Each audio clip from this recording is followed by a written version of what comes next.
Boa tarde, pessoal.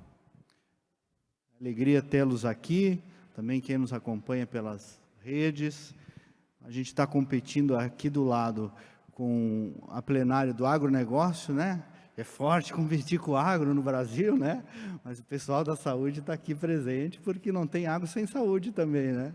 Então, agradecer a todos pela atenção, parabenizar aí a Fundação Milton Campos por essa iniciativa, né? Que espetáculo, né? Uma fundação política trazer um assunto que é tão latente na sociedade.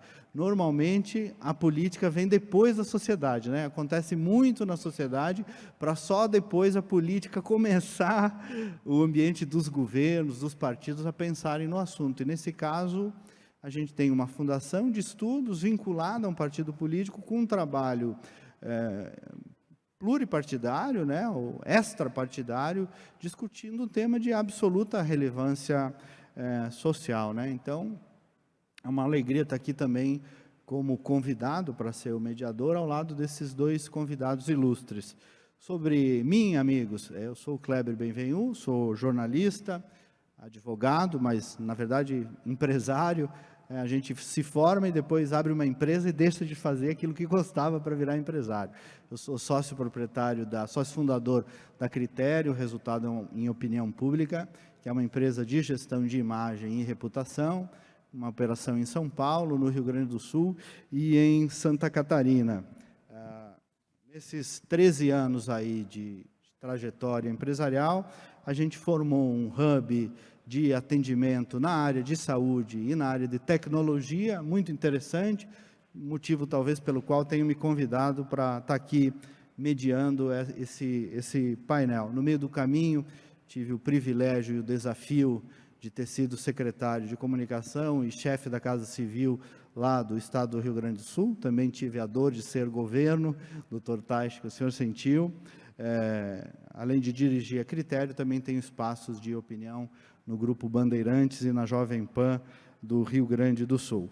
E era isso só, porque disse que bom mediador, eu aprendi na faculdade de jornalismo, é igual ao juiz de futebol, que não aparece muito, né? Então, a minha fala principal vai ser só a apresentação para nós ouvirmos os nossos convidados, que eu vou me permitir ler o currículo, e depois até currículo é sempre um problema, porque sempre escorrega alguma coisa. Então, eu vou ler, depois, se precisar, ambos corrigem. O doutor Nelson Taish, que é médico oncologista, com mestrado em Economia da Saúde no Reino Unido, especialização em Gestão e Empreendedorismo em Harvard e MBA em Gestão de Saúde pela Federal do Rio de Janeiro.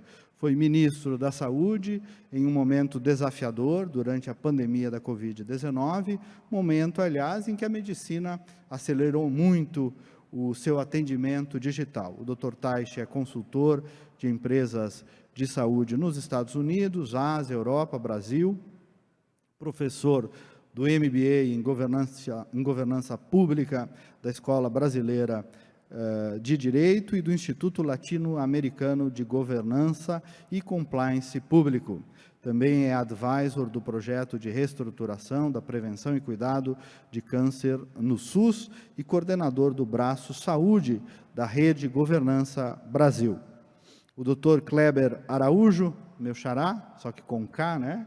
Atua há mais de 20 anos na área de saúde digital, talvez um dos primeiros nomes do Brasil a elaborar mais profundamente sobre essa temática, por tudo que eu pesquisei, Dr. Kleber, com foco na promoção das melhores práticas, na utilização, por exemplo, de prontuários eletrônicos, na implementação de redes de telemedicina e no desenvolvimento de soluções móveis aplicadas à saúde. É médico atuante em consultório privado, com residência e mestrado em medicina interna. Foi coordenador médico na Universidade da Colômbia Britânica, no Canadá, e é pesquisador associado do Núcleo de Telesaúde da Universidade Federal de Pernambuco e participou ativamente para que o Hospital Unimed do Recife fosse o primeiro da América Latina com acreditação máxima na adoção de prontuário eletrônico. E o Dr. Kleber é hoje diretor de informações médicas da MV Saúde Digital. Meus caros, eu combinei com os dois, cada um fazer um speech inicial de uns 20 minutos, para dar uma sustentação no assunto, porque ele requer uma pedagogia também, né? Todos nós estamos vivendo e conhecendo ele. Faltando 3 minutos eu dou um toque, e aí depois a gente faz um bate-papo aqui. Eu começo então com o Dr. Kleber Araújo. Boa tarde, obrigado por estar aqui conosco. Vou deixar sua água aberta aqui. Obrigado. Alô? Alô? Tá? Okay. Olá, boa tarde. Obrigado pelo convite, obrigado pela introdução. Se puder colocar a apresentação.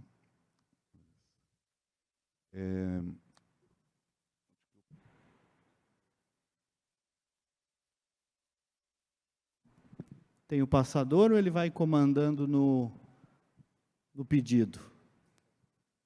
Vai pedindo para passar, senão alguém traz para nós aqui se tiver o passador.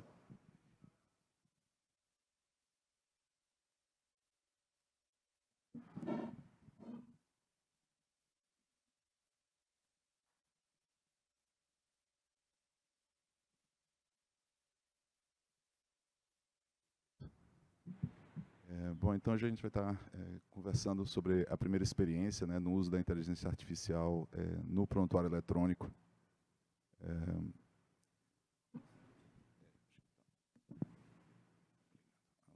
Oi. Obrigado. Acredito que é uma empresa já bem conhecida, acredito que todos conheçam, mas a MV é uma multinacional brasileira, né? Já atua nessa área com sistemas de informação dedicados à área de saúde já há mais de 35 anos. E isso é a oportunidade da gente poder estar trazendo todas essas dinâmicas que a gente tem visto para o mundo real, né? A gente é uma empresa que tem soluções que já alcançam quase 80 milhões de brasileiros, né? Então, é uma penetração importante dentro do mercado de saúde do país, inclusive com representação significativa no sistema de saúde público também. A MV já foi agraciada 6 vezes, né? Tem um hexacampeonato pela CLAS. A CLAS é o sistema de avaliação que existe nos Estados Unidos. Ela faz uma pesquisa de mercado e ela avalia, por exemplo, sistemas de informação clínicos como o UpToDate, como o Dynamed. Ela faz esse levantamento e considerou como o melhor prontuário da América Latina já por 6 vezes seguidas. Eu trouxe para vocês essa nuvem de palavras aqui para a gente falar. A IA ela está perdida ali no meio, num monte de outras tecnologias que fazem parte da saúde digital, né? Esse é um slide da Digital Therapeutics e acho que traz a riqueza de oportunidades que a gente tem em melhorar o processo do cuidado através do uso da tecnologia, né? Então, vamos focar na IA hoje. Eu gosto muito dessa fala. A gente tem muitos receios, né, quando as coisas novas acontecem. E eu acho que o Matt Holmes ele conseguiu trazer uma mensagem que a coisa mais importante lembrar é que a IA é uma ferramenta muito poderosa, mas é como um martelo, né? O martelo pode ser usado para golpear as pessoas ou pode ser usado para construir uma casa, né? Então, a gente não precisa ter medo do martelo, mas precisa aprender a usá-lo. E a gente vai estar passando por esse momento agora, de entender qual o impacto que isso pode ter para a gente. Esse é um report focado em inteligência artificial feito pela Stanford, na Universidade de Stanford, em que, se vocês observarem ali o gráfico, no ano passado, a área de medicina, né, a área de saúde, ela já foi a área com maior volume de investimento no privado. Tá? Então, é uma área que tem uma atenção especial, se você for considerar a área de inteligência artificial. Aqui estão exemplos de dispositivos médicos que já usam inteligência artificial e que já estão aprovados pelo FDA, né? Então, o sistema de controle e regulação da saúde dos Estados Unidos. Então, você vê as várias áreas que já estão com disponibilidade disso para usar na prática: cardiologia, endócrino, radiologia, neuro. Então, é algo que já está no dia a dia, né, das pessoas, no dia a dia dos profissionais, e às vezes a gente não tem ciência. Falando um pouquinho de futuro, né, esse relatório da Accenture coloca qual é a previsão que a gente tem de tecnologias, de aplicações da IA em que vão estar impactando aí a saúde. Então, a gente está falando de cirurgia robótica, né, com a realidade, questão de assistentes virtuais, né? Isso é algo que também a gente entende que vai ter um grande boom dentro em breve. Os processos administrativos, detecção de fraude, detecção de erro de dosagem de medicamentos, são alguns dos exemplos do que a gente espera ter no futuro com isso. Eu queria trazer para vocês algumas, apesar de tanta coisa boa, tanta coisa legal, existem algumas situações que me deixaram desconfortáveis. Essa foi uma delas. Foi um artigo que foi publicado agora no início do ano, no JAMA de Medicina Interna. Então, a gente não está falando de um artigo publicado numa revista de tecnologia, a gente está falando de uma revista médica, um periódico científico médico, em que houve uma comparação entre as respostas dos médicos e as respostas do chatbot. Existe nos Estados Unidos um fórum em que as pessoas podem postar dúvidas de saúde e os médicos respondem. E quando se tirou essas respostas a essas perguntas, se fez as mesmas perguntas para o chatbot, se misturou e se pediu para as pessoas avaliarem como é que estavam as respostas, né, sem dizer quem era de máquina, quem era de homem, a maioria, quase 80% das respostas que foram preferidas vieram do chatbot. A qualidade, a pontuação máxima de qualidade, mais de 3 vezes foi sinalizado como respostas de maior qualidade a do chatbot, e empatia, mais de 9 vezes foi considerado o chatbot. Então, especialmente a empatia me surpreendeu, né? Tudo bem que a gente, enquanto médico, a gente não tem uma fama de ser dos mais empáticos às vezes, mas a gente ter a inteligência artificial, né, aparecendo na comunicação com outras pessoas e dando uma lavada, digamos aí, numa dimensão que a gente, né, não esperava que o robô fosse se destacar, realmente é algo impactante do que a gente está enfrentando agora.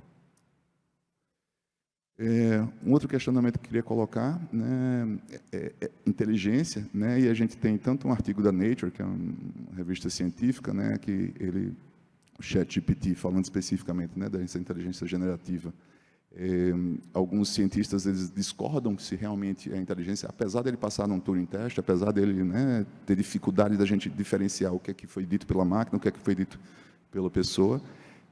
Mas um dos nossos, né, cientistas mais famosos, o Dr. Nicolelis, né, ele realmente coloca, né, que tipo, não é uma inteligência, né, ele não entende isso e não é algo que se assemelhe ainda ao que a mente humana faz.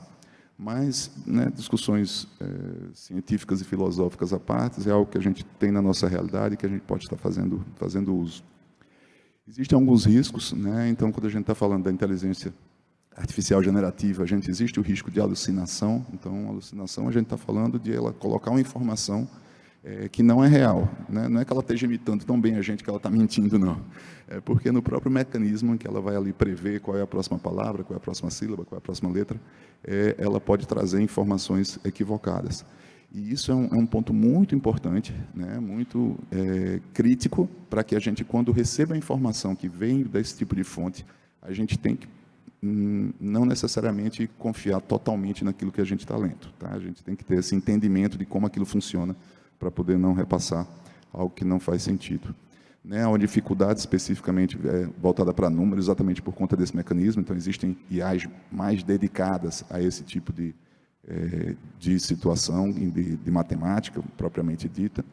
E isso também é a questão do excesso de confiança, né? Então, usar IA, né, generativa e você passar a confiar no que ela está dizendo, você se sentir tão confortável com a informação que você está recebendo ali, se colocado, né, em larga escala, isso também pode gerar fragilidade, uma vez que você pode tomar decisões baseadas em informações que não necessariamente são reais.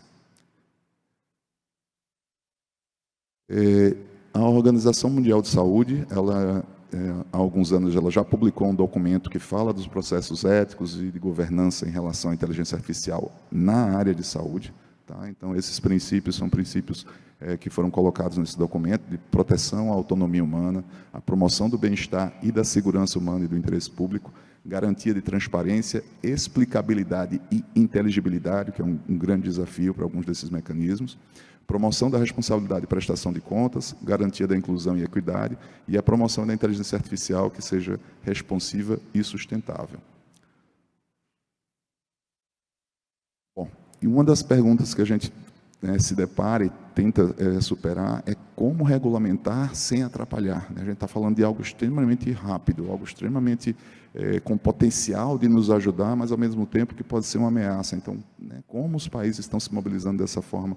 A Europa se posicionando, né, já colocando no Parlamento Europeu alguns documentos interessantes. Os Estados Unidos montou, né, uma iniciativa de inteligência artificial nacional, publicou, né, um documento com plano de ação.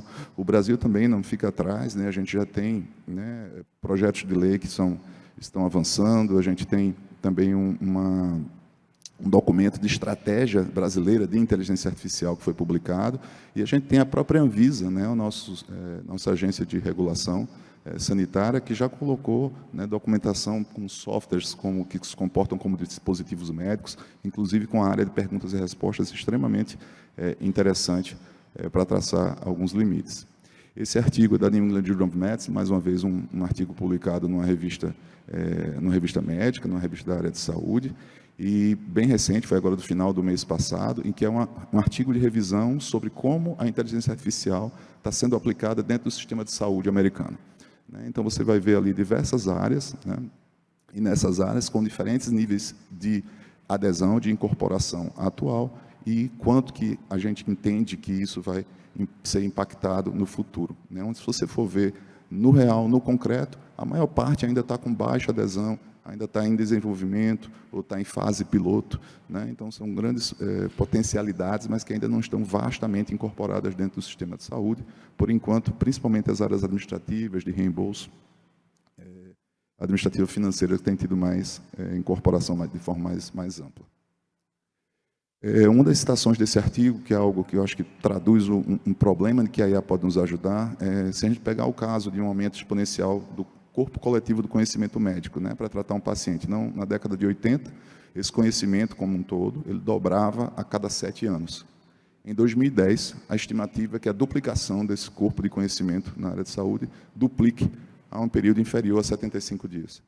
Ele faz uma estimativa aí grosseira que, se um estudante de medicina, nos seus primeiros 3 anos, o que ele aprendeu corresponderia, no final do curso, a algo em torno de 6%.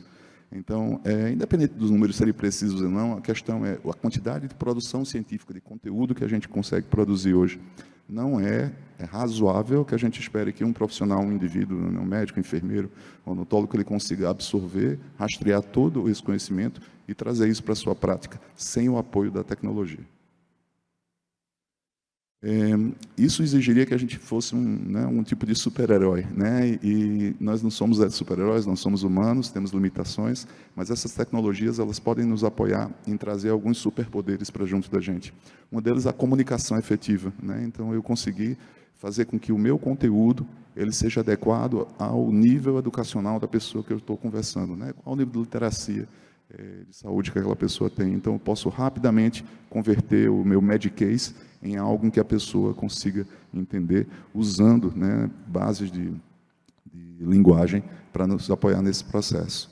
Né, nos tornar mais ágeis, fazer com que a gente consiga produzir mais em menos tempo. Né? Muita atividade na área de saúde que a gente tem que repetir, digitar, escrever, e a inteligência artificial pode nos apoiar nesse processo. Eu coloquei memória aí, quem for da área de IA especificamente pode ter, né, uma crítica técnica, mas eu estou colocando memória no sentido desse coletivo, tá? De todas essas informações que estão, e desse conteúdo que está disponível, produzido pelo ser humano, e que a gente possa, né, estar bebendo daí desse conjunto e a gente trazendo como se fosse uma memória acessória dentro da nossa prática assistencial. Outro ponto é o controle, né? Então, essas inteligências artificiais podem nos apoiar também em identificar de forma precoce se a gente está ou não seguindo o que é recomendado como boa prática, né? Então, isso pode ser uma mão amiga no sentido de dar lembretes, de dar alertas e sugestões de que a gente vá no caminho adequado, e nos tornar mais sensível em termos de capacidade de analisar populações, né? Então, a gente conseguir enxergar esse plano maior, sair do indivíduo, enxergar essas populações, identificar e distribuir recursos de acordo com as necessidades dentro do nosso país. Focando especificamente no prontuário eletrônico, saindo desse universo maior, a gente tem alguns pontos bem concretos. Assim, dá para acelerar o preenchimento de documentos, eu vou mostrar em breve para vocês. Melhorar a qualidade do registro clínico, isso é um grande desafio na área de saúde, né? Os Os médicos não têm uma boa fama de ter quantidade e qualidade de informação no registro clínico, dificulta, inclusive, pesquisas, análises posteriores, né? Triar o melhor nível de cuidado, ou seja, entender a demanda desse paciente e indicar se ele realmente precisa fazer algo nesse momento. Reconhecer padrões diagnósticos, essa é uma das áreas mais avançadas, né? Uma vez com a visão computacional, a IA consegue trabalhar muito bem isso na rádio, na patologia, na dermato, identificar tratamentos personalizados, né? Então, isso a parte de biologia molecular tem avançado muito junto com a genética. Sinalizar complicações, né? Então, ele pode estar ali monitorando e algo que passou despercebido, ele está sinalizando para a gente, inclusive eventos adversos que às vezes as equipes têm mais dificuldade culturalmente de reportar. A gestão de saúde da população, essa visão mais ampla, como eu falei, incluindo a dinâmica, né, a dimensão de comunidade, como, por exemplo, dentro da atenção primária. Sugerir recursos ajustados aos riscos, né, então, minimizar os desperdícios que a gente tem dentro da área de saúde. Fazer a comunicação com mais empatia, como a gente pôde ver no artigo anterior. E a nossa expectativa, a nossa esperança é que a gente consiga ter mais tempo com o paciente e menos tempo com a tela. Alguns trabalhos indicam que já que nos Estados Unidos, os médicos jovens eles já gastam mais de metade do tempo da conduta assistencial com a tela e não com o tempo que ele está passando junto com o paciente. Então, é algo que realmente impacta o modo como a gente, né, cuida das pessoas. Alguns desafios e considerações éticas que nós temos, um é a privacidade e segurança, né? Então, essa informação que você está passando, ela, né, idealmente, ela não deve ir de forma identificada do paciente, para que isso não caia em um lugar que a gente não sabe, que a gente não entende o que vai acontecer. O problema do viés algorítmico, né? Então, se você pega uma base real que está, né, com alguns desvios, alguns vieses, seja de raça, de local de moradia, de comportamento, e você replica isso, né, usa para ensinar a IA, ela vai continuar replicando isso que a gente está fazendo, mesmo que sejam atitudes ou determinados comportamentos que a gente entende enquanto sociedade que não deveriam ser replicados. Então, a gente precisa ter cuidado em como calibrar isso. Existe um efeito caixa preta, a grosso modo, é que nem sempre com o uso da inteligência artificial a gente vai conseguir explicar para o profissional como chegou àquela determinada conclusão, e os profissionais de saúde eles tendem a ser um pouco desconfiados, digamos assim, em algo que eles não conseguem entender exatamente como funciona. Então, existe todo um movimento para que a gente tenha a explicabilidade ou interpretabilidade dos processos em que a IA chega a uma determinada conclusão, para que isso possa ser mostrado também para o profissional, e isso facilite o grau de confiança e de aceitação que ele venha a ter dessas tecnologias. Brevemente aqui para mostrar para vocês alguns exemplos de uso dentro do prontuário. Então, essa é a feira, esse foi o stand da MV na feira hospitalar, né, uma feira gigante aqui em São Paulo, que vocês devem conhecer, focada na área de saúde. E essa foi a primeira experiência, né, dentro desse prontuário, que é o prontuário mais usado aqui no Brasil. A área de imagem, existe, né, um módulo específico, então ele trabalha facilitando a identificação de lesões importantes, então ajuda o radiologista a acelerar esse processo de identificação de lesões suspeitas. Dentro do próprio prontuário, você, uma vez que inseriu as informações dos pacientes e você deseja, né, ter um apoio, uma sugestão, lembrar, digamos assim, de diagnósticos menos frequentes, você pode clicar no botãozinho do assistente virtual e ele vai trazer para você, baseado nos diagnósticos, uma lista de sugestões, né, de hipóteses que você pode também considerar quando você for fazer sua análise. Essa mesma lógica ela está disponível tanto para atendimentos presenciais como para atendimentos remotos, como no caso da teleconsulta, ou caso você esteja consultando a informação de um paciente que está internado, mesmo fora do hospital, no celular, você também pode contar com esse tipo de mecanismo. Também para a parte terapêutica. Então, ele faz uma análise do que você colocou de informação dentro do prontuário, as situações que o paciente tem, para hipertenso, que tipo de sintomas que tem, e ele faz uma sugestão de medicações ou opções terapêuticas que podem estar disponíveis. Isso, eventualmente, pode lembrar você de algo que passou despercebido.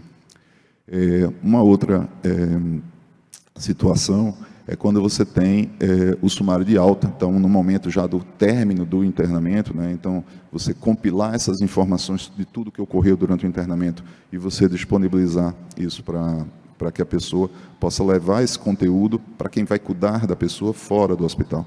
Então, essa mensagem ela precisa ser uma mensagem dirigida a que o paciente entenda e que tenha um conteúdo também crítico para que o profissional que vai dar continuidade siga. Ele rastreia o que tem dentro do prontuário e ele vai colocar para você uma proposição de informações que ele considera relevante que sejam comunicado ao paciente. E isso, lógico, é algo que pode ser editado e você ajustar de acordo com o que você achar relevante, mas já adianta o trabalho de digitação do profissional, ao invés de ele ter que começar o documento do zero. Seguindo uma lógica semelhante, né, existe uma série de documentações que os profissionais precisam fazer quando eles estão trabalhando com equipamentos ou com materiais de alto custo, né, e ele tem que justificar por que ele está precisando para aquela determinada situação. Então, você vê ali que, brevemente, com 3 pedaços de informação que o profissional colocou, a IA conseguiu gerar um relatório, né, que torna de forma muito razoável a lógica por trás daquele pedido. E, mais uma vez, isso acelera o trabalho do profissional, permite que a gente se comunique de maneira mais eficaz. Quando eu comecei a me envolver mais com a questão do uso da IA no prontuário, minha expectativa é que a gente tivesse um preceptor, né? O preceptor é aquele médico mais experiente, aquele tutor, aquele profissional que serve de referência para a gente. Com o passar do tempo, eu comecei a ver que ainda não estamos lá, né? Pelo menos não de forma generalizada. A gente está com alguns casos específicos, situações muito específicas, mas não com uso generalizado. E a gente está muito mais próximo ainda do estudante.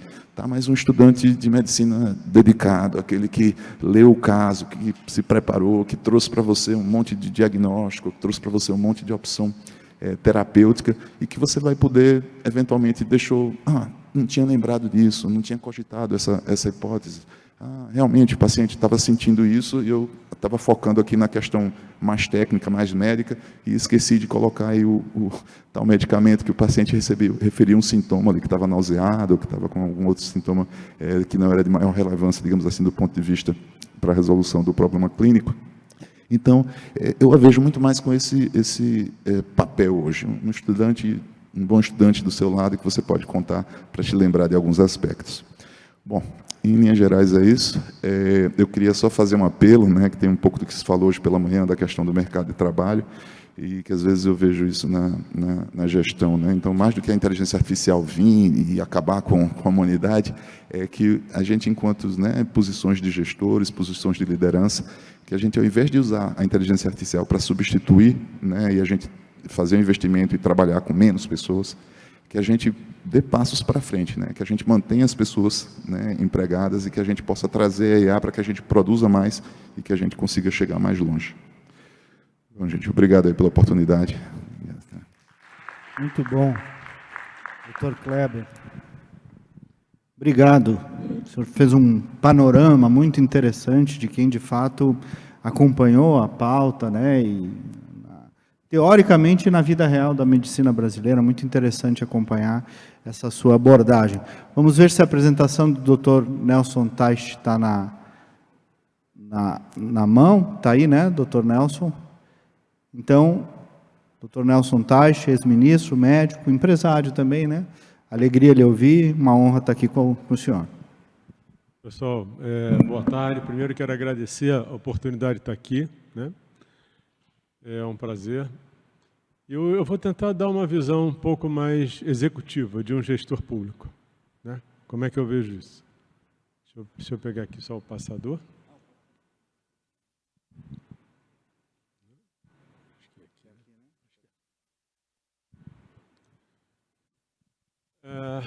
Uma coisa clara é que a inteligência artificial vai ter um papel crescente na saúde. A grande pergunta é como, né? Então, lembrar que ela é uma ferramenta, ela não é uma solução. A gestão eficiente é fundamental e tem que focar no problema. Eu vejo algumas pessoas se apaixonando pela tecnologia em vez de se apaixonar pelo problema. Então, o que a gente tem que entender, a primeira coisa é qual o problema que eu tenho que resolver e como ela vai poder me ajudar. A gente vai falar rápido sobre essas coisas aí. Uma coisa importante de automatização é que você automatizar o que não funciona, a única coisa que você tem é a ineficiência automatizada, mas você não tem uma transformação em alguma coisa eficiente. Então, é o que eu falei, tem que tomar cuidado para não se apaixonar pela ferramenta, né? O problema que já foi colocado, o viés, quer dizer, dependendo daquilo, como aquilo é gerado, como você trabalha a informação, a gente vai colocar a informação direta, e o que vale é quem está por trás. Vou dar um exemplo prático. Na época da Covid, tem um prontuário americano que eles calculavam alguns riscos de sepsis, infecção generalizada. E eles viram que aquilo começou a errar muito. Por que errou muito? Porque, na verdade, a população tinha mudado. As pessoas eram mais velhas, tinham mais comorbidade, tinham mais problema, e aquele algoritmo que gerou aquele comando foi baseado numa população que não era mais aquela. Então, você tem que ter alguém checando o tempo todo se aquilo que está colocado ainda aplica naquela situação especial. E não é raro que você tenha algoritmos que funcionam bem na população em que ele é gerado, mas funcionam mal na população em que ele é testado de forma independente. Isso basicamente é isso. O que eu coloco aqui é o seguinte, aí entra no ponto que eu tenho tentado trabalhar hoje, é o seguinte. Qualquer coisa que a gente desenha, que a gente cria, seja lei, seja projeto, seja o que for, se ele não chega na pessoa, se não chega na sociedade, ele é inútil. Então, hoje, um dos grandes problemas que a gente tem são aquelas coisas que são perfeitas na teoria, mas não acontecem na prática. O que a gente pode fazer para que isso melhore? Como é que eu consigo melhorar a eficiência do sistema? Porque, às vezes, as pessoas chegam para você, elas tratam projeto, tratam proposta como se fosse entrega, né? Tanto que alguém, quando fala para mim, estou fazendo isso, faço isso. A pergunta é sempre, como é que era antes de você, como é que ficou depois? Se você não consegue responder essa pergunta, você pode ser uma pessoa até super bem intencionada. Você provavelmente está entregando pouco.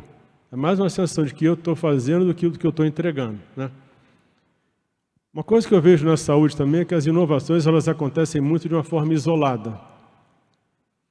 Ela é uma iniciativa que melhora um processo aqui, um outro processo ali, mas se isso não está dentro de um grande projeto gerenciado, estruturado, o que acaba acontecendo é que aquilo ali também não muda o sistema para melhor. Aquilo você pode ter uma melhora em alguma coisa pontual, mas aquilo não adianta para o funcionamento pleno. Não adianta eu criar um programa que aumenta o meu diagnóstico se eu não tenho um tratamento perfeito para tratar quem foi diagnosticado, eu só queria um gargalo. O problema da saúde é que você dificilmente vai conseguir fazer alguma coisa por parte. Você vai ter que trabalhar aquilo de uma forma plena, né? E o que acontece hoje? A inovação hoje, ela aumenta a desigualdade. Ela aumenta a desigualdade. Então eu vejo um monte de gente falando que a inovação vai ajudar, vai trazer, não vai. Quem traz igualdade e eficiência é o gestor, não é a inovação. A inovação hoje, por exemplo, cirurgia robótica. Você precisa de um cirurgião cada vez melhor para usar mais recurso. Mas a cirurgia robótica não torna um cirurgião médio num cirurgião melhor. Você precisa de um cirurgião melhor ainda. Tem hoje a questão da cirurgia digital, que é quando a máquina vai começar a ajudar o cirurgião. Mas isso não é o caso ainda, né? Outra coisa importante para a gente sempre ter em mente. Eu vejo uma discussão enorme sobre coisas complexas, tecnologia, quando a pessoa não entrega o básico. Então, não adianta você querer... Você tem que tomar cuidado para trazer o novo, trazer a inovação, trazer o complexo dentro de alguma coisa que já funciona, né? O que aconteceu com a saúde? Na saúde, a inovação, a informação, a gestão e o financiamento, eles não conseguiram acompanhar a evolução da inovação, da complexidade e do custo. Fato. Como é que eu consigo fazer um sistema desse andar num país como o nosso? Eu vou colocar alguns números aqui só para vocês entenderem. Então, como eu falei, tudo começa com um mapeamento de problema, né? Deixa eu só ver, acho que o próximo slide eu falo... Por que eu estou falando isso? Semana passada eu fui falar num evento, e aí vamos falar sobre saúde da mulher, né? Aí as pessoas falaram lá, saiu até a proposta do governo hoje de prioridade, né? Aí falaram lá as prioridades, aí me perguntaram o que eu achava, eu falei que eu achava que estava errado. Então fica aquele mal-estar, né, aquela situação horrível. Então, por que acontece isso? Por exemplo, vamos falar sobre, por exemplo, o que era a prioridade? Vacinação, oncologia estava, saúde mental. Tem algumas outras coisas ali, tem no programa que foi liberado agora, do novo PAC, tem alguma coisa. Mas, por exemplo, então era um evento da mulher. Por que eu estou falando isso? A primeira coisa que você tem que fazer é entender a necessidade da sociedade. Se você não faz isso, você corre o risco de responder o que está batendo na porta ou o que está na mídia, que é muito ruim. Então, por exemplo, na saúde da mulher, falou-se sobre oncologia, falou-se sobre vacina, falou-se sobre saúde mental. O que mais mata a mulher? Doença cardiovascular. Não pode não ser prioridade. E quando você tem a Covid é um fator de risco. Tá? Quando você vai ver, hoje, diabetes, que é uma coisa que também pode, aparentemente, estar atrelada de alguma forma à Covid, mata muito mais. Matou em 2021, que é o último dado que a gente tem do SIM, que é público, matou umas 42 mil mulheres. Câncer de mama matou 18 mil. Matou muita gente, mas o diabetes é uma coisa maior. Pra vocês terem ideia, queda mata mais que câncer de colo de útero em mulher. Tá certo? Então você tem que ter um sistema que te ajude. Por exemplo, na oncologia, eu vejo uma discussão de câncer de mama e câncer de colo de útero. Isso não é câncer da mulher, é câncer de órgão da mulher. Porque a segunda doença que mais mata em câncer em mulher é câncer de pulmão. A terceira é câncer coloretal, não é câncer de colo de útero. Então, se você não tem um sistema que te ajuda a entender o sistema inteiro, você vai começar a ter ações que não são as ideais para um sistema. E você, como gestor, você não pode enxergar só o que é óbvio, você tem que enxergar o que quase ninguém enxerga. Porque você, como gestor, você vai ter que tomar decisões, e um dos grandes problemas de tomar decisão é quando você só consegue enxergar quem você beneficia, mas você não enxerga quem você prejudica. E aí essa decisão era injusta, né? Então a gente vai ter que ter informação. A inteligência artificial pode ajudar a gente, por quê? A quantidade de informação, a complexidade, a granularidade do dado vai crescer. E a gente não está conseguindo acompanhar. Se a gente não conseguir chegar junto disso, se o gestor não tiver isso, o que vai acontecer? Que o mercado vai evoluir o sistema com base nas forças do mercado e não com uma capacidade do gestor de conduzir da melhor forma para a sociedade. Tá certo? Então eu tenho que entender qual é a infraestrutura que a gente tem. Então, por exemplo, eu estou ajudando na Câmara dos Deputados num projeto hoje, que é para a criação da lei que vai definir a política nacional de prevenção e controle do câncer no SUS. Então, uma das coisas que a gente está fazendo agora é visitando os UNACONs e CACONs pelo país inteiro, para entender o que acontece na ponta. Por que ele entrega, qual é a informação que está disponível. Você tem que entender o que você tem de infraestrutura. A outra coisa é ver como é que aquilo funciona. Eu posso ter um aparelho de radioterapia, mas é um cobalto velho e aquilo faz mais mal do que bem, às vezes, para as pessoas. As pessoas estão chegando lá ou não. Eu tenho que ter esse dado todo. A inteligência artificial tem que me ajudar nisso. O que está acontecendo com as pessoas? Qual é o desfecho clínico? Se eu não consigo mapear isso, eu não sei o que eu estou entregando. Você vive de romantismo, porque você faz, não sabe o que está acontecendo, não sabe se a pessoa está melhor, está pior. Como é que era antes, depois, como é que ficou depois. E o financiamento, isso é mortal, né? Tem que ver o que está chegando de tecnologia para você entender como é que você vai se ajustar nisso. Legislação é básico. E o que está acontecendo na concorrência. A concorrência não é só iniciativa privada. Hoje, se você procurar o programa Mais Médicos, ele vai ter dificuldade para contratar, porque o médico prefere ir para a iniciativa privada.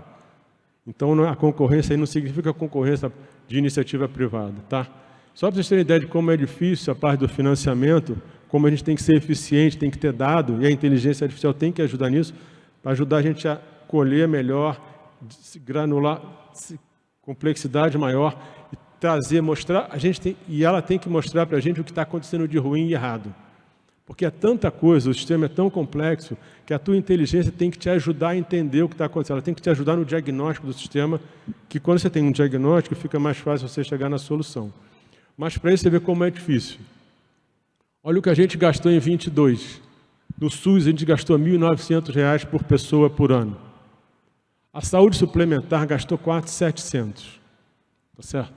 Aí você vai o que acontece nos outros países.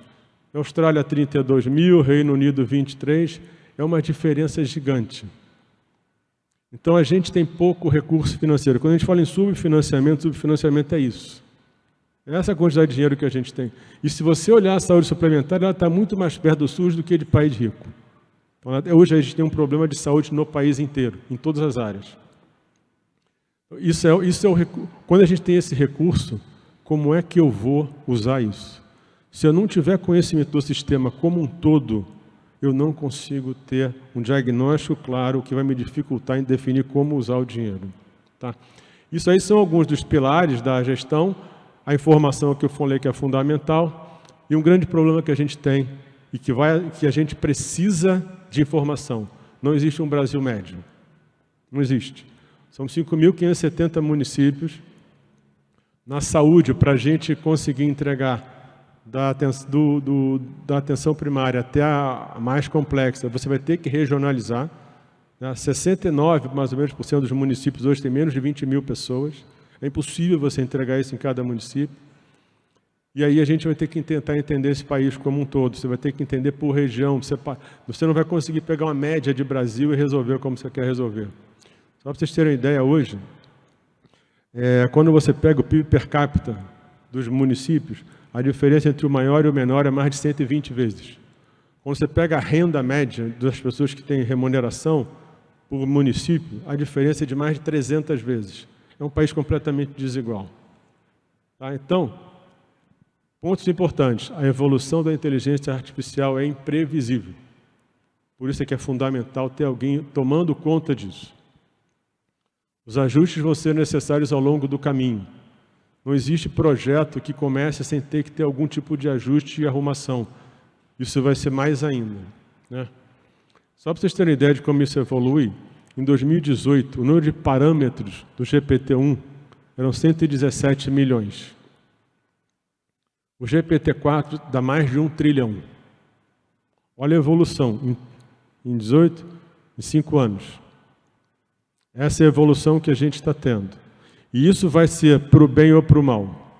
Se a gente souber usar isso a favor, a gente vai entender melhor o sistema, vai poder trazer a informação necessária, vai fazer diagnóstico preciso e claro, vai poder fazer escolha, trabalhar a execução e trabalhar o acompanhamento.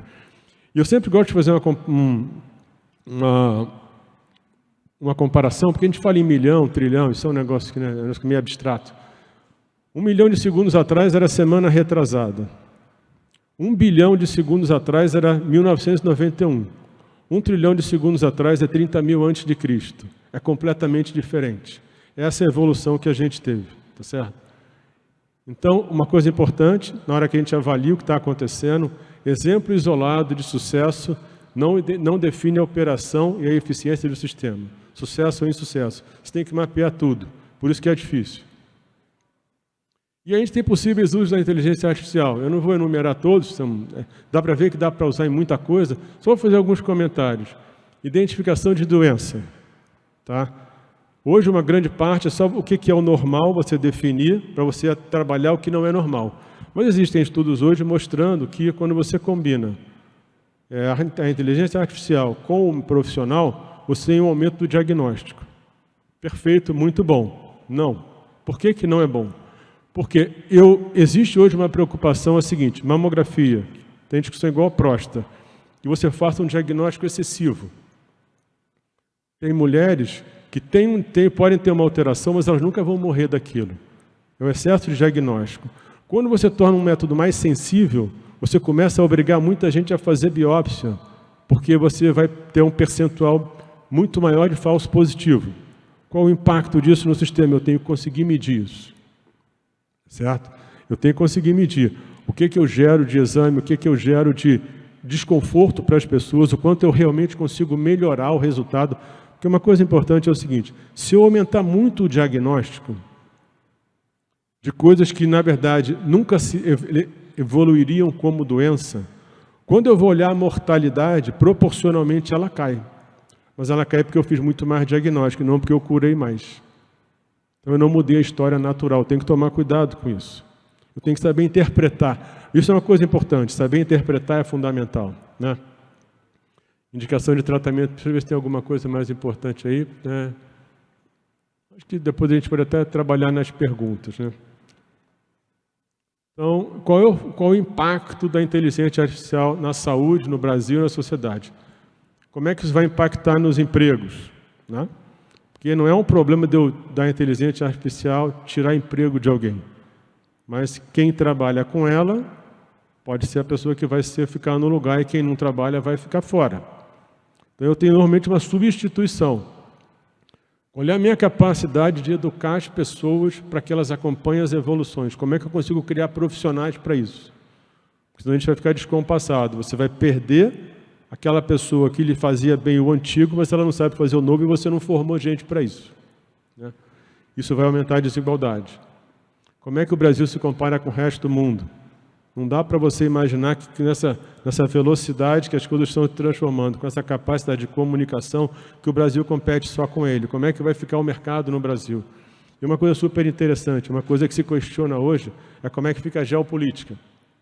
Porque hoje uma das discussões que existe é que a inteligência artificial ela vai ser tão poderosa que ela vai fazer que a soberania dos países vai ser questionada pela soberania das empresas que trabalham em inteligência artificial. Tamanha mudança que pode acontecer, né? Então, o que eu digo é o seguinte, no final tudo termina em gente.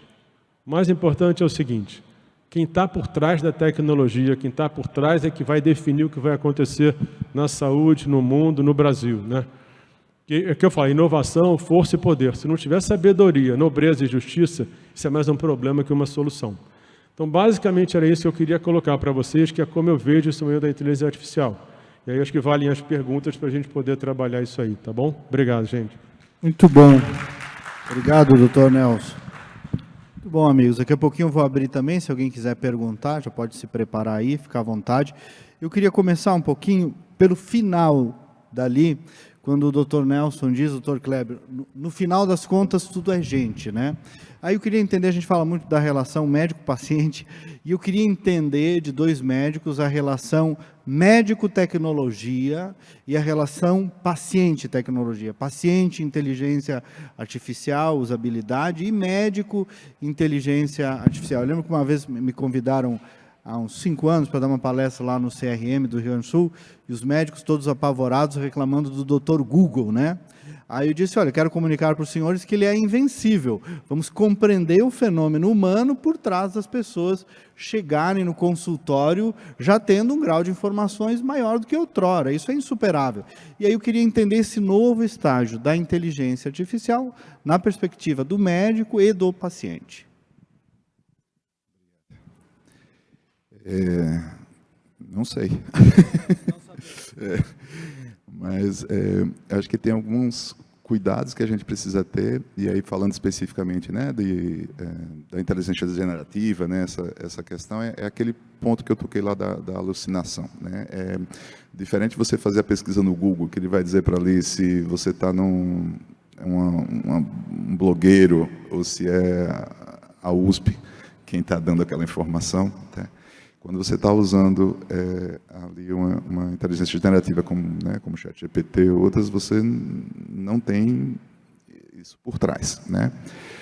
Você pode até pedir, como eu já pedi, me dá uma lista de artigos, bota a referência e ele alucina e aponta que está falando de um assunto, eu clico no artigo, vou para um artigo diferente. Então, ela não foi feita para isso. É como se a gente estivesse usando algo que foi feito para uma coisa e a gente está usando para outra, porque parece que faz. Então, um dos riscos é isso, é o paciente colocar muita credibilidade naquilo que ele está vendo, né, e, eventualmente, tomar decisões.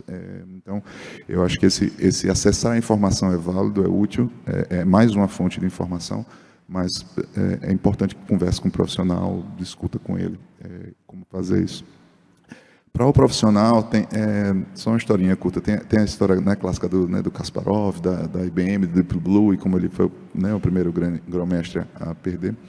E tem depois um movimento, que é um movimento que aí, não sei se é real ou não, né, de que houve a equipe Centauro. A equipe Centauro era exatamente, né, ele junto com outros enxadristas, mais a inteligência artificial, disputando contra a inteligência artificial, e que a maioria das partidas foram ganhas pela equipe Centauro.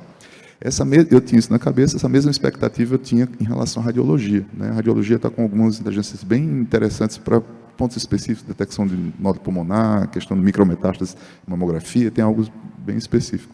E saiu um levantamento, agora, de um relatório dos Estados Unidos, em que, em larga escala, essa combinação não mostrou diferença. Eu fiquei muito curioso, como não mostrou diferença? Tá, a inteligência artificial aumentando, o radiologista do lado, os dois apanhando eles. É que, no que ela era muito boa, ela conseguiu ter melhor diagnóstico. No que o ser humano era muito bom, ele conseguiu ter diagnóstico. Mas o radiologista, não, como ela tinha áreas fracas, ele não conseguiu acreditar quando ela superava ele. Então, quando passou a régua, o resultado foi semelhante com ou sem. Então, essa relação, e eu acredito que isso é algo pontual, né? Esse cenário vai mudar e a gente, né, vai ter benefícios enormes com isso, mas essa relação a gente ainda está estabelecendo, seja do paciente com a inteligência artificial, seja do profissional com a inteligência artificial. Mas a gente precisa se apropriar para entender o que é que ela pode oferecer, o que é que está ali por trás, para a gente não gerar expectativas acima do que ela consegue entregar. O senhor chamou ali de alucinações até, né? Alucinações, isso. Fantástico, gostaria de lhe ouvir também. Como é que eu vejo? A primeira coisa que você tem que pensar é para que geração que você está falando, para a atual ou para a futura. Porque a futura hoje só se fala pelo celular. Então, dificilmente o que existe hoje de preocupação de relação médico-paciente vai ser a mesma no futuro. Você tem, como sistema, você tem que se preparar para essa evolução da comunicação das pessoas com o sistema de saúde. Tá? Então, muito provavelmente, você vai ter muito mais facilidade, conforme o passar do tempo, em falar através de tecnologia do que você tem hoje. E o que as pessoas querem é conforto. Tá? Se você puder ser atendido em casa, é muito melhor que você ir para uma fila, num consultório, ficar esperando um tempão, ou num pronto-socorro, no e-mail. Você tem que conseguir selecionar quem vai na hora certa.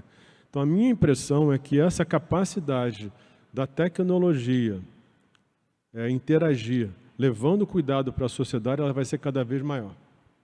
Tá? Então, a minha impressão é essa. Tinha uma outra coisa que você perguntou da relação médico com a tecnologia e de paciente diretamente com a tecnologia. A relação do médico com a tecnologia, ele precisa de alguma coisa que ajude a ele.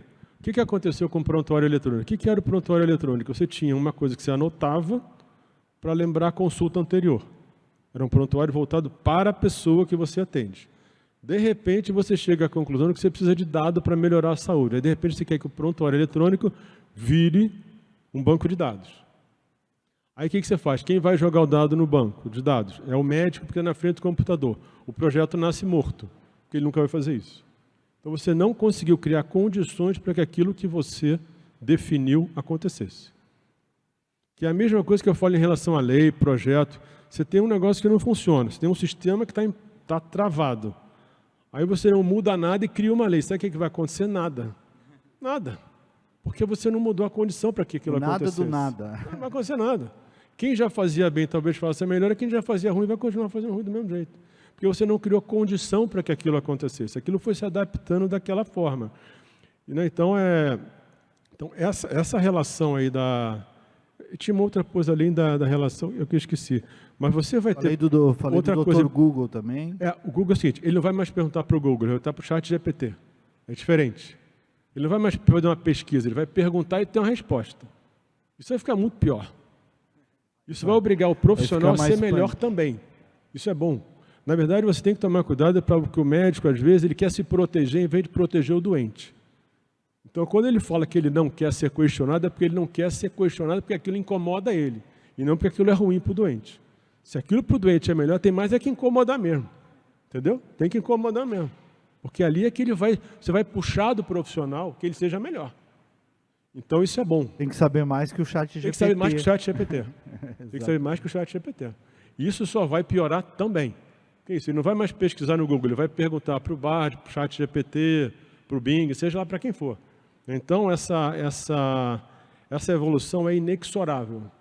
Como é que você prepara um profissional para isso? Até a parte da educação, se você olhar, com o envelhecimento populacional, as pessoas vão se aposentar mais tarde. Tá certo? A evolução que a gente está vendo, a transformação, é cada vez mais rápida. Se você não tiver um sistema de educação que capacite a pessoa a ir se adaptando à evolução, você vai ter um monte de gente incompetente. É isso que você vai ter, entendeu? Então, essa parte da educação, acompanhando a evolução tecnológica, também vai ser fundamental. E, provavelmente, essas transformações vão ser cada vez mais rápidas.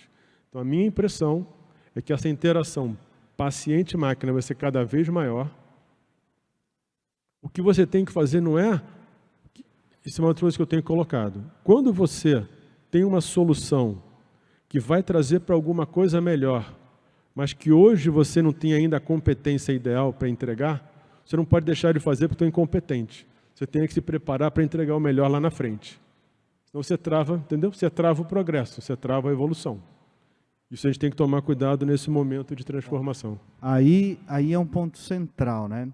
Que hoje de manhã, no cenário dos políticos, na plenária dos políticos e do judiciário, vem muito esta preocupação primeira que os senhores, os dois, falaram disso, da regulamentação. Né? Até ouvi a expressão que temos que ter leis duras. Leis duras sobre o quê? Se eu nem sei direito exatamente do que se trata, né? Nenhum de nós sabe. Então, na saúde é ainda mais delicado, né? Como é o ponto de equilíbrio, eu vi que a OMS já soltou um comunicado, até tinha separado aqui, falando sobre o cuidado com a adoção precipitada dos sistemas não testados, né? Que pode levar a erros, evidentemente. Qual é se é que tem o ponto de equilíbrio, né, da atuação regulamentadora e versus não barrar a evolução e a educação em torno da inteligência artificial? Queria ouvir também a opinião dos senhores, começando pelo senhor, doutor Nelson. Existe até uma coisa que o seu nome certa, uma coisa relacionada a Hiroshima, comparando a inteligência artificial com a bomba atômica. Só que tem um problema que é o seguinte. Hoje, quem está desenhando a bomba atômica não é o governo, é a iniciativa privada. É um mundo completamente diferente. É muito mais difícil você controlar isso do que você controlar uma produção de arma. A expectativa que existe hoje é que essa parte da inteligência artificial seja cada vez mais simplificada, mais barata e mais disseminada. Então é como se tivesse uma bomba atômica que pode ser produzida em casa. Então, esse controle aí esse controle tem que ser mundial, ele não pode ser local. Você tem um outro problema prático. Hoje quem mais disputa isso aí é Estados Unidos e China. Estão brigando por uma hegemonia da inteligência artificial. Então também se você travar demais o Brasil, você fica para trás. Boa, isso não, entendeu? Você fica para trás. Então você vai, é a mesma coisa que você vai permitir que outros países se desenvolvam nisso e você fica atrasado. E o problema todo que a gente tem hoje é que com essa velocidade da evolução, a chance de você ficar atrasado rápido é grande. Então, e se o Estado atrapalhar, mais ainda. Se o Estado atrapalhar, é pior. A regulação ela vai ter que ser feita, ela vai ter que ser protegida. E aí entra uma outra coisa que é o acompanhamento regular do que está acontecendo. E uma interferência rápida. Um dos problemas do Estado é que geralmente ele é lento. Né? E tem uma coisa, quer dizer, uma das preocupações hoje que eles chamam que é o AGI, que é a inteligência artificial geral, que é quando a inteligência artificial começa a performar melhor que o ser humano. Isso é um termo técnico, a inteligência artificial geral. Então você tem que acompanhar para ver o que está acontecendo, porque o potencial dela é enorme. É enorme. Mas você... É aquela história. Ela vai ser usada para o bem e para o mal. É que nem arma. Isso é uma arma. Ela vai ser usada para o bem e para o mal.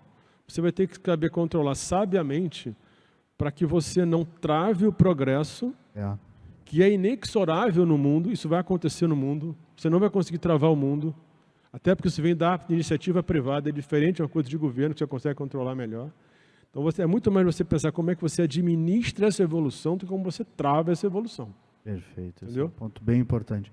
Doutor Kleber, o senhor falou bastante, né, tem muita experiência sobre prontuário, e uma das evoluções, uma das leis que já existem é sobre a Lei Geral de Proteção de Dados, né? Então, também queria lhe ouvir um pouco sobre esse desafio da regulamentação, da autorregulamentação, da legislação, e o ponto de equilíbrio para não travar o desenvolvimento, enfim. Como o professor disse, né, gente, né? Então, a gente tem que ter essa dimensão de como proteger o ser humano. Então, essas leis, esses cuidados são extremamente importantes. O historiador, o Harari, né, o autor do livro lá do Homo Sapiens, numa palestra, ele sugere que toda interação que vier oriunda de uma inteligência artificial seja indicada como tal, né? Ou seja, se você está conversando, né, se você está trocando ali, se comunicando com algo que não é um ser humano, que isso fique claro nessa interação, para que você não perca esse limite. Isso é uma dimensão interessante. E a gente, às vezes, pode se sentir muito à vontade, muito confortável com o uso dessas ferramentas, especialmente, né, os LLM, que eles, né, falam como se você realmente estivesse conversando com uma pessoa, e você passar informações, e passar dados, e passar determinados tipos de situações pessoais ou identificações em que você não tem domínio do que será feito com aquilo, né? Então, você está se comunicando com, né, empresas privadas que não se sabe nem ao certo o mecanismo, né, que está ali por trás. Às vezes, nem quem está entregando a tecnologia tem total domínio do que acontece entre, né, a entrada e a saída. Então, é algo que a gente tem, enquanto indivíduo, tem que passar a ter um pouco mais de atenção e mais de cuidado. Essas leis fundamentam isso. Em relação à regulação, é muito desafiador. Em linhas gerais, eu vejo dois caminhos que eu tenho visto as agências internacionais se posicionarem. Uma em que elas olham no microscópio mesmo a cada produção que é feita, ela quer saber se aquilo mostrou algum impacto, um desfecho clínico, um controle pormenorizado, como se fosse um nível de evidência, né, mais elevado dentro da cadeia que a gente tem, que talvez fosse o ideal a gente conseguir, só que é um desafio fazer isso em larga escala, de modo atempado.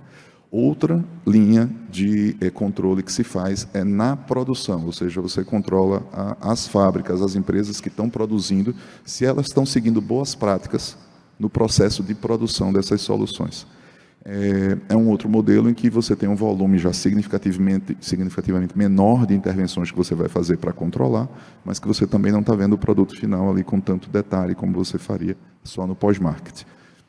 De modo geral, o que eu vejo as agências se comportarem nesse sentido. Só contar brevemente um episódio, você me falou da interação do profissional com ela.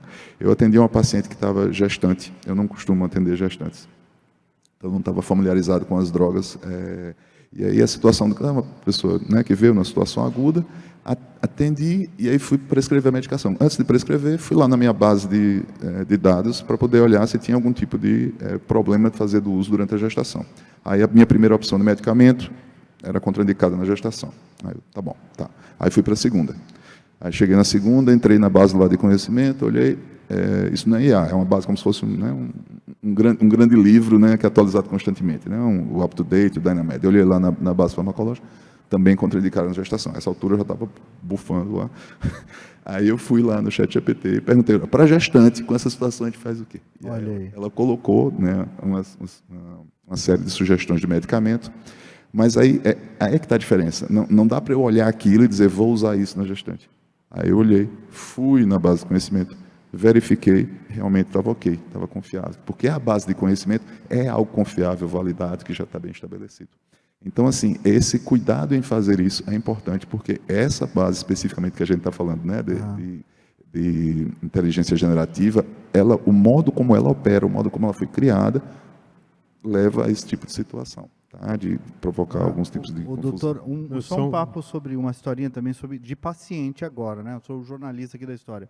Essa uniformização de dados de pacientes é uma evolução que a gente precisa chegar e que talvez a inteligência artificial de fato ajude, porque basta tu teres um refluxo e uma gastrite e não saber que tu tem isso, para iniciar uma grande jornada médica. E eu fico sempre pensando, imagina o idoso, minha mãe lá do interior, com 82 anos, fazer uma jornada por dezenas de consultórios e laboratórios para talvez chegar a um diagnóstico conectando informações de 5 ou 6 médicos, né? Então, essa uniformização para o paciente pode ser e por consequência, uniformização de informações da patologia dele, da vida dele, dos diagnósticos dele, né?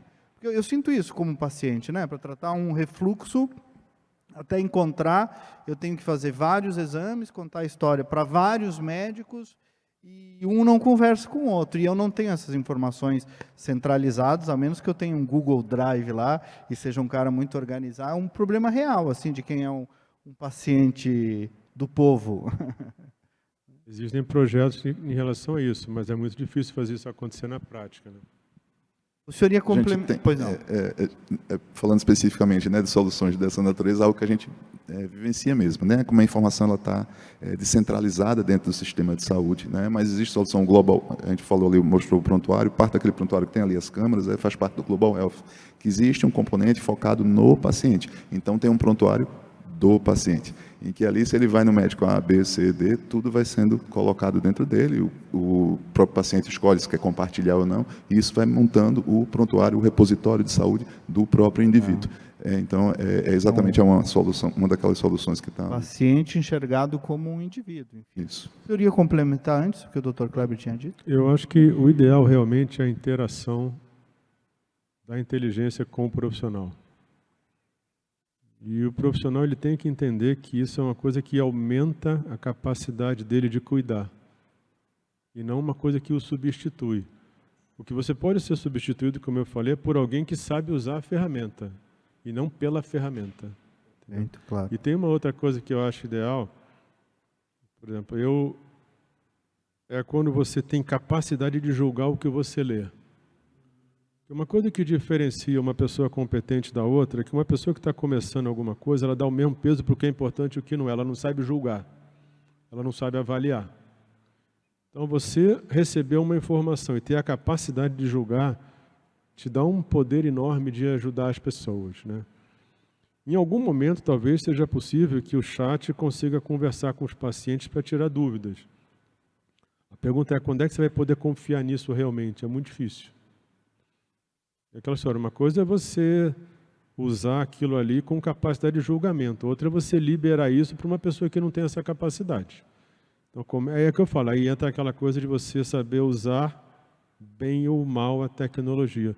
Porque, na verdade, na vida quase nada é bom ou ruim, é bem usado ou mal usado, essa que é a grande verdade, né? Quase tudo. E uma coisa interessante em relação a essa parte de inteligência artificial, a gente discute tudo o que está acontecendo, mas uma das grandes preocupações é o uso militar da inteligência artificial, o uso bélico. Pode ter um potencial destrutivo enorme, entendeu? Então, uma das discussões hoje mais intensas de inteligência artificial é o uso bélico, por incrível que pareça. Hoje de manhã falaram aqui, que não é o nosso assunto, enfim, mas do uso eleitoral ilícito, né? Imagino que isso pode dar.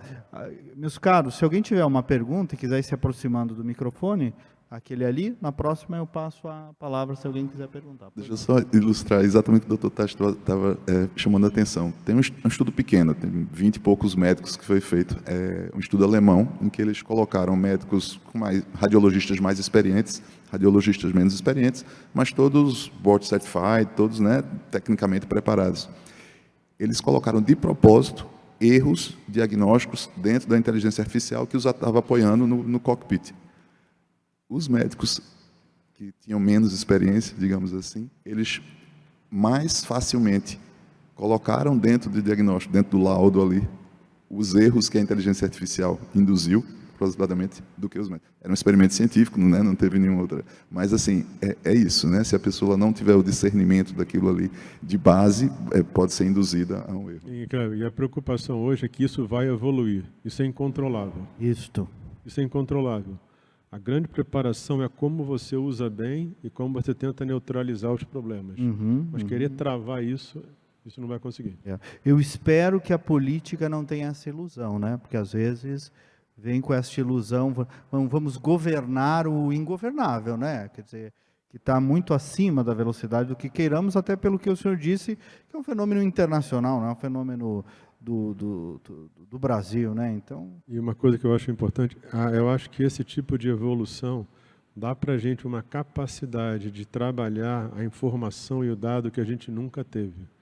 Até para colher o dado, por exemplo, porque mesmo quando a gente fala de prontuário eletrônico, o prontuário eletrônico ele tem muito campo aberto. Ele não é ele tem muito mais impacto em cobrança, em estoque, do que em clínico. Porque ele é desenhado dessa forma. E a gente tem um problema prático hoje, até na parte de avaliação clínica, quando você tenta usar dado administrativo para levantar dado clínico. Você erra. Por exemplo, teve um estudo que o TCU fez na oncologia, e eles chegaram à conclusão que a maior parte dos doentes com câncer de tireoide era avançado. O que não tem o menor sentido. O câncer de tireoide, ele é até um dos problemas hoje, excesso de tratamento. O que aconteceu? Ele foi buscar isso na base da PAC, que é onde faz quimioterapia, que paga por quimioterapia. Se você olhar tireoide que faz quimioterapia, é tudo doença avançada. Aí você chega à conclusão que a maioria das tireoides é avançado. Uhum. Entendeu? Uhum. Então, a forma como você puxa o dado... Então, a gente tem que ter essa... A gente tem que ter um programa de criação, de um grande programa de informação, de dado, trazendo uma estratégia, tentando entender o que eu quero colher, porque a informação, eu digo que ela tem 5 características que são importantes. A primeira é porque você precisa saber que problema que você quer resolver. E automaticamente quais variáveis que você precisa colher. Isso é um. Você tem que começar do problema, sempre. A partir daí você escolhe o que você precisa saber. Não é você chegar num negócio, lá, um monte de coisa e tentar arrancar informação de um monte de coisa que não foi planejada. A segunda coisa é que ela tem que ter uma complexidade e uma granularidade que te permitam trabalhar o problema com a complexidade necessária.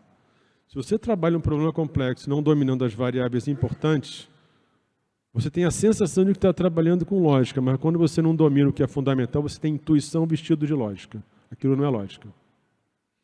Não pode ser enviesado. Por exemplo, uma das preocupações, ele até colocou isso, de ter viés, né? Você tem aquele exemplo lá da Covid.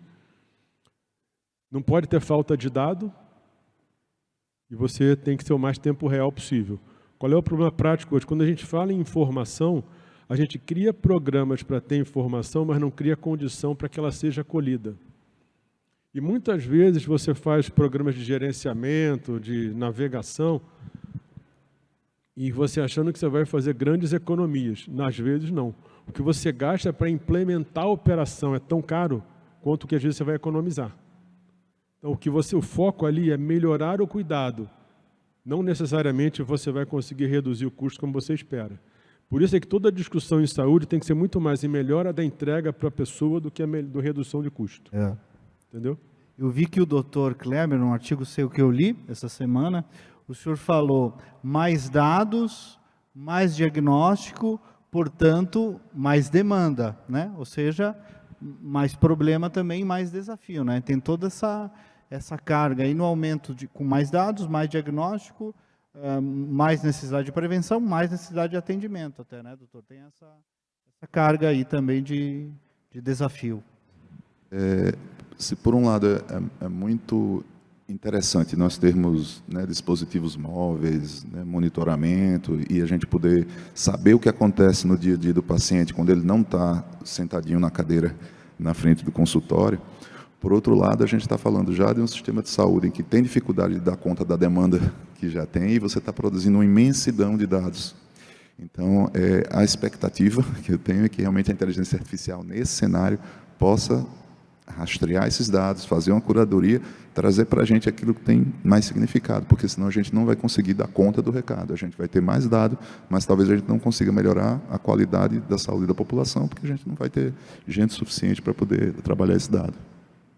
Muito bem, meus caros, alguma pergunta alguém que queira fazer?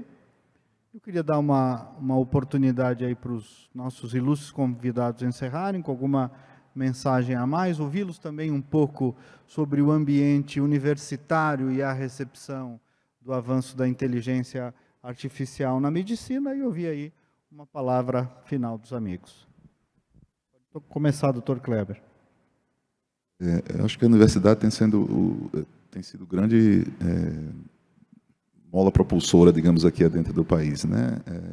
Ela tem trazido um olhar muito mais, digamos assim, preciso, cuidadoso, voltado realmente para, né, medicina baseada em evidência. A gente tem o FMG e a Unicamp, que inclusive, né, tornaram-se centros de referência, estão fazendo parte de um programa para a inteligência artificial.